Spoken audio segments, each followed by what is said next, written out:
Assalamualaikum warahmatullahi wabarakatuh. Perkenalkan, kami dari kelompok 7 Praktikum Termodinamika kelas 1A D3, yang mana kami akan mempresentasikan mengenai analisis perbandingan nilai kalor briket dengan menggunakan alat bom kalorimeter dan juga perhitungan manual serta evaluasinya terhadap standar SNI. Sebelumnya izinkan kami memperkenalkan diri. Kami dari kelompok 7 yang beranggotakan 3 orang. Selanjutnya yaitu rumusan masalah yang mana penelitian ini menjawab beberapa pertanyaan utama seperti bagaimana perbandingan nilai kalor antara metode manual dan juga pada alat yang digunakan. Lalu yang kedua yaitu apakah semua briket yang kami analisis memenuhi standar SNI. Yang ketiga yaitu seberapa pengaruh dari kandungan bahan terhadap nilai kalor.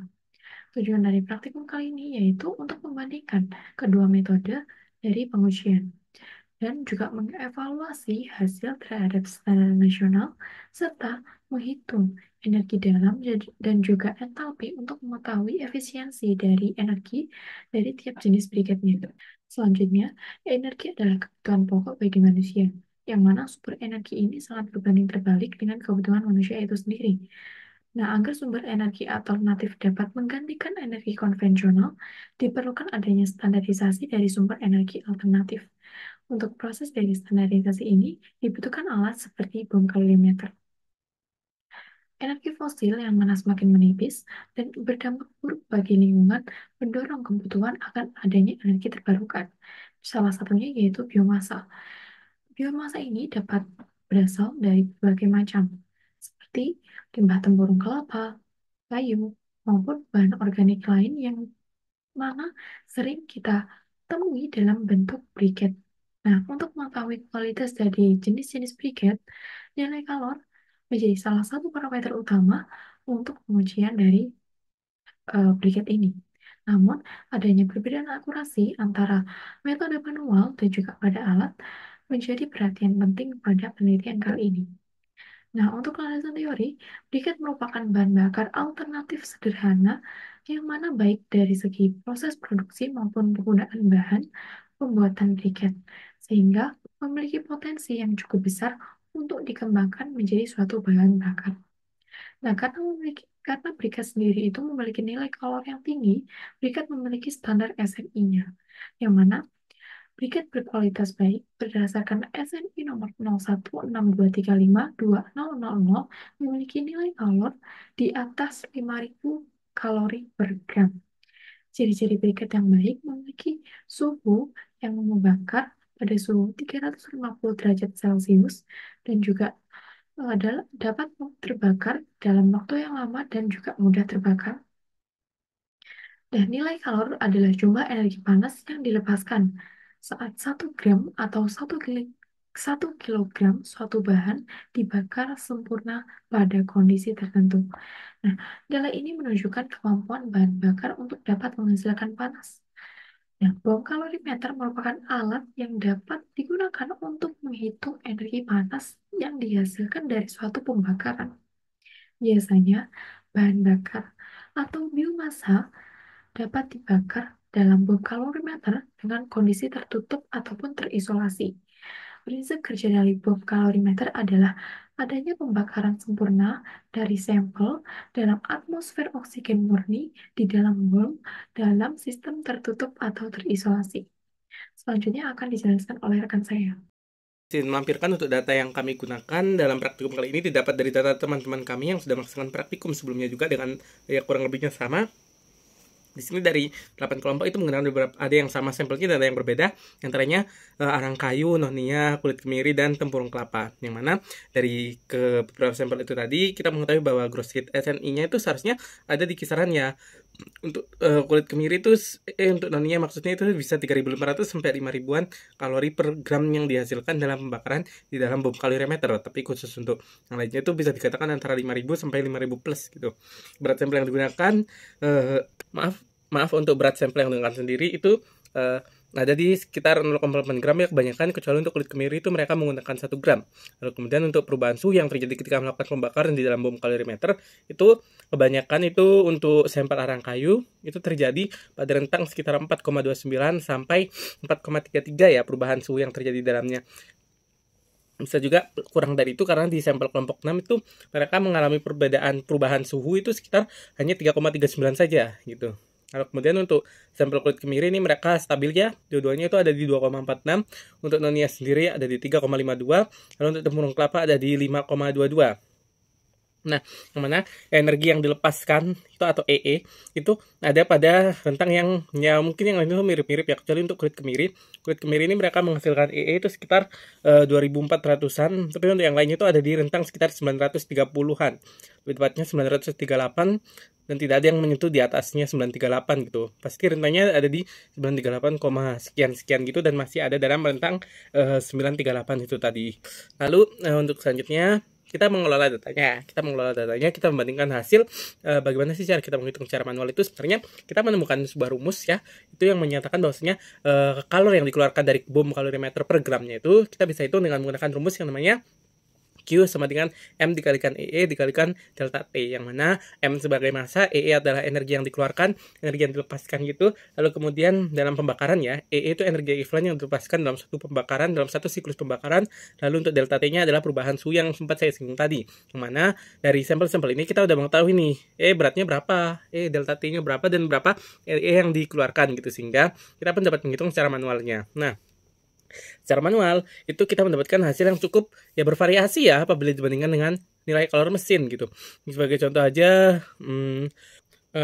saja ini ada sampel arang kayu dari kelompok 1, itu mereka memiliki hasil kalori yang dikeluarkan dalam mesin itu sekitar 4.900-an. Tapi sementara yang kita hitungkan manual itu hanya 4.035. Variasi ini pun cukup terjadi banyak sekali perbedaannya ya. Untuk yang lainnya juga perbedaannya yang terjadi, perbedaan kalori yang dikeluarkan daripada penghitungan secara manual dengan penghitungan secara mesin itu cukup bervariasi dan berbeda juga gitu, kecuali untuk sampel kulit kemiri. Nah, kenapa demikian? Sebenarnya untuk sampel kulit kemiri ini mereka sendiri juga tidak melakukan penelitian yang sama, karena mereka mengambilnya data dari jurnal ya, karena satu ada kesalahan terhadap alatnya, sehingga mereka pun mengambil data dari jurnal yang sebelumnya telah ada, sehingga ada kemungkinan metode perhitungannya yang dilaksanakan itu mungkin bisa saja berbeda. Makanya itu, ataukah mungkin nilai EE yang dikeluarkan itu lebih banyak ya, lebih stabil dan lebih presisi juga. Faktor-faktor yang lainnya itu mungkin atau mungkin ada perbedaan alat juga yang digunakan gitu, sehingga mungkinkan perbedaan hasil yang keluar gitu. Nah, dan tapi apabila jika kita ingin memfokuskannya pada hasil yang dikeluarkan oleh alat yang ada di laboratorium kimia terapan, itu kita pun bisa mendapatkan bahwa sampel arang kayu yang kita gunakan itu memiliki selisih antara sekitar ya, untuk arang kayu itu sekitaran 800-an lah ya, kecuali untuk sampel kelompok 6 ini cukup banyak, besar sekali ya, selisihnya sekitaran 3.000-an lebih gitu untuk selisih ya anuannya, antara nilai kalori yang dihitungkan secara kalkulasi dan nilai kalori yang dikeluarkan oleh mesin gitu. Dengan selisih kebanyakan tuh untuk arang kayu ini kita bisa rata-rata sekitaran ya, kalau sampelnya kelompok 1 itu 17,6-an, kelompok 2 itu 18-an, kelompok 7 itu hanya 18-an, kelompok 6 ini 49-an. Besar sekali ya untuk yang kelompok 6 ini. Jadi nanti kita bisa bahas.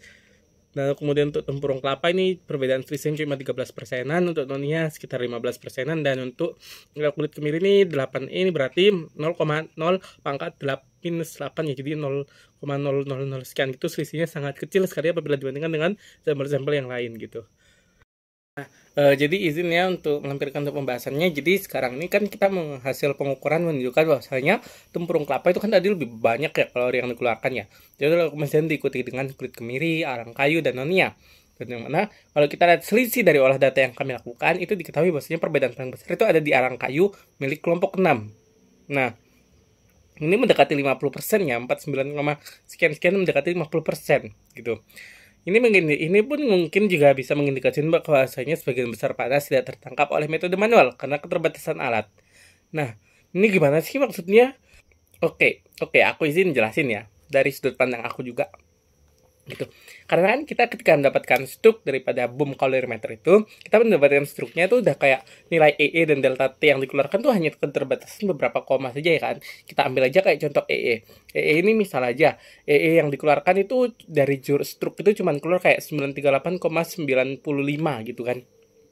Ya, bisa aja tuh sebelum di dalam mesin itu ada pengolahan data yang membuatnya mengalami pembulatan karena harus dibataskan hanya 2 angka di belakang koma saja gitu. Otomatis kan harus ada pembulatan kan. Kita nggak tahu nih kayak di dalam sistem tuh bakalan berapa. Apakah itu benar-benar di dalam sistem tuh 938,95, bisa aja kan itu 938,94 sekian yang kemudian dibulatkan jadi 95, itu bisa aja jadi satu faktor loh. Hal itu juga bisa terjadi pada delta T, apalagi mengingat delta T dan E itu sangat berpengaruh sekali dalam perhitungan alat ini ya secara manual gitu. Nah, sehingga bisa deh itu kita jadikan acuan atas mengapa sih nilai yang dihasilkan, nilai kalor manual dan nilai kalor mesin yang dihasilkan oleh kelompok 6 ini berbeda banget gitu. Sebaliknya, kulit kemiri ini sendiri memiliki selisih yang paling kecil yang menandakan efisiensi dan stabilitas pembakaran. Nah, ini tergantung lagi ya kepada alatnya gitu. Kenapa bisa demikian?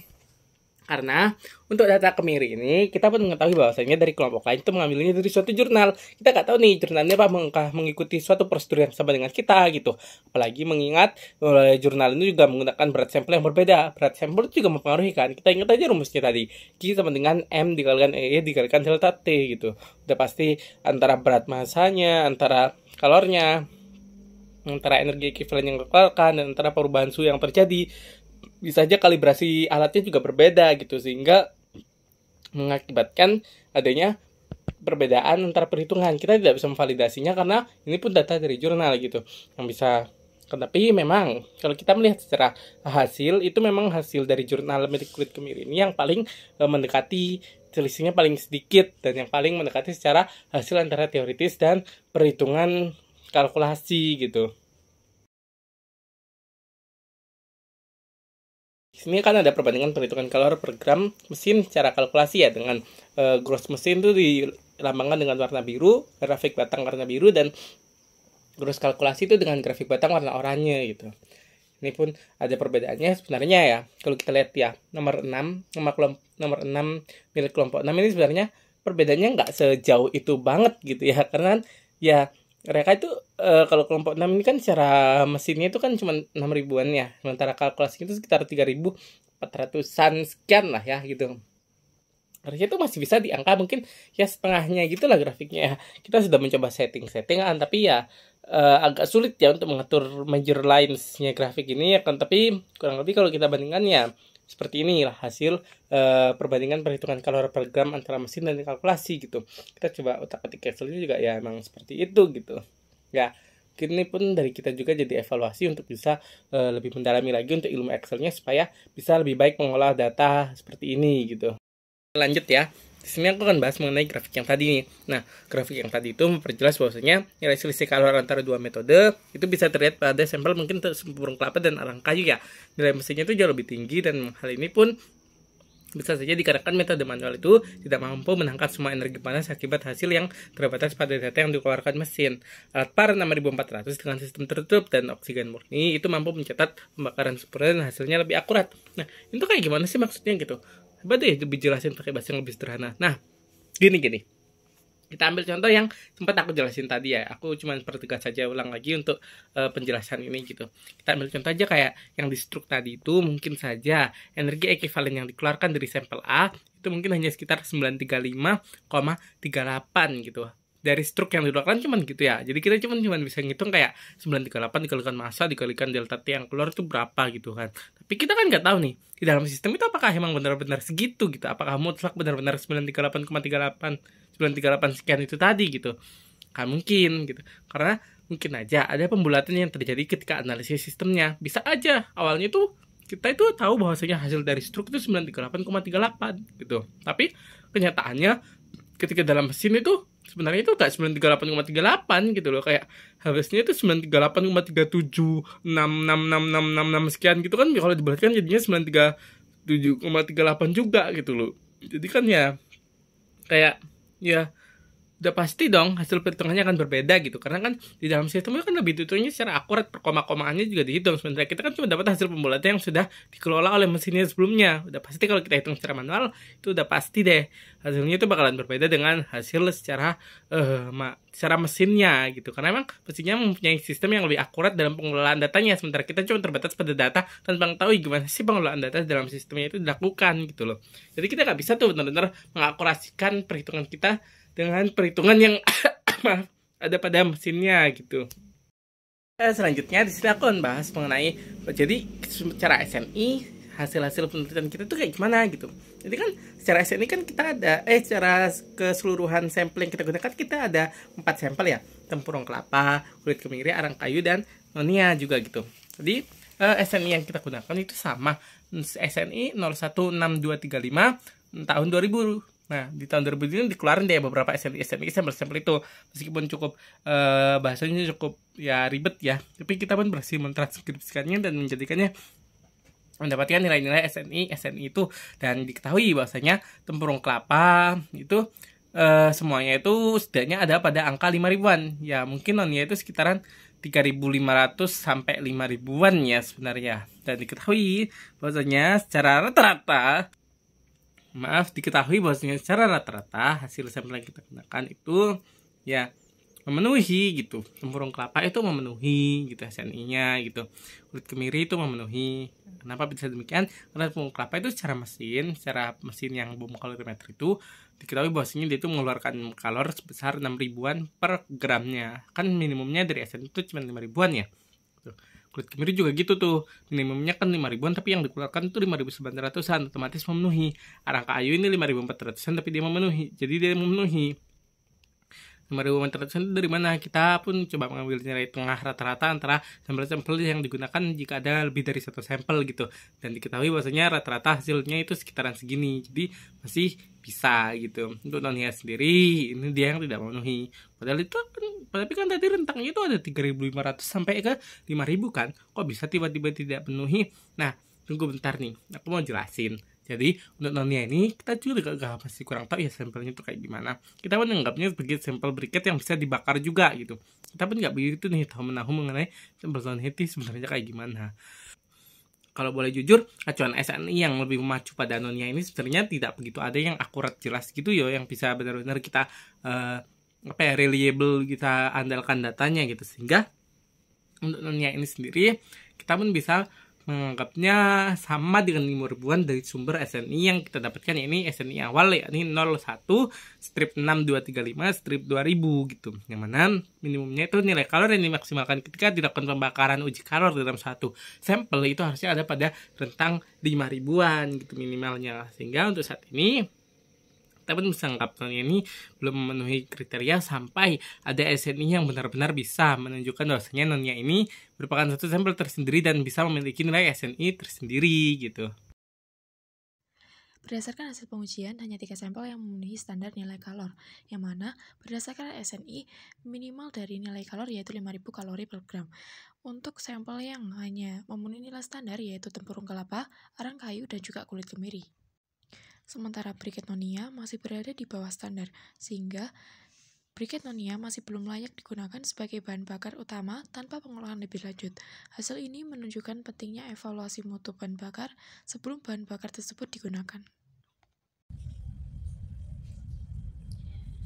Selanjutnya yaitu cara kerja dari bom kalorimeter par 6400. Alat ini beroperasi dalam sistem tertutup, di mana sampel dibakar di dalam atmosfer oksigen murni. Seluruh panas yang dihasilkan diserap oleh air di sekitar ruang pembakaran, sehingga tidak ada panas yang hilang ke lingkungan.